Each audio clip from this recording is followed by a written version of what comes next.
A product team gathers around a whiteboard late in the afternoon, the agenda already outlined, yet before anyone speaks. There is a brief pause that seems to carry an expectation. No one states out loud, and then someone offers a low-risk comment that doesn't challenge anyone, but quietly opens the floor, and once that first contribution appears, others begin to follow, not because their ideas suddenly become clearer, but because the situation itself has shifted from silence to participation in these settings.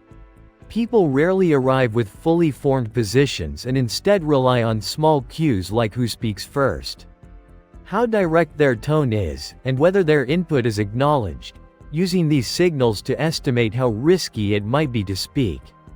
And when early comments are accepted even if they are vague, the perceived cost of contributing drops and participation increases over time.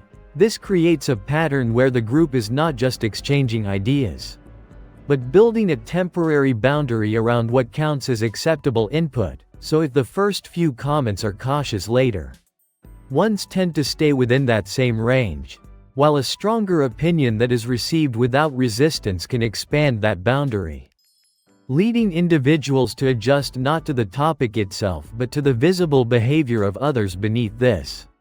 There is also a quieter layer where speaking functions as a signal of engagement. Since silence can be interpreted as uncertainty, disagreement, or lack of preparation, and to avoid that ambiguity, people often contribute brief comments that indicate presence, rather than influence, as a way of showing they are paying attention and part of the interaction. The structure of the environment reinforces this as well, because when a discussion is framed as open with an invitation for everyone to share, responsibility is spread across the group. So no one is singled out yet everyone is implicitly included, which lowers the risk of being the only speaker, while increasing the expectation that each person will eventually say something, leading individuals to monitor timing and wait for a moment that feels appropriate. Based on the flow of earlier contributions, small responses accumulate: a nod, a short acknowledgement, a follow-up question.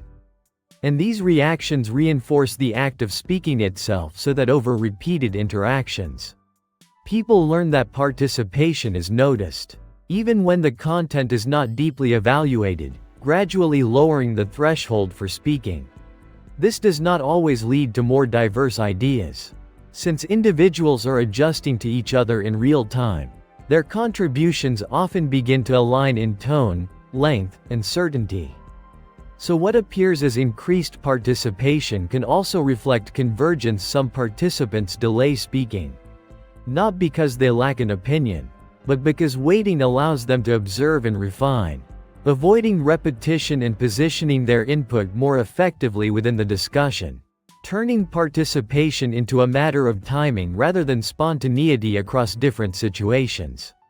This pattern repeats as group discussions shape the very form of individual input through subtle expectations, shared cues, and accumulated interactions, making contribution feel less like a personal decision and more like a natural response to the structure itself, until at some point, a question like "Does anyone have thoughts?" begins to feel less like a genuine inquiry and more like a quiet space, already prepared for someone to step into.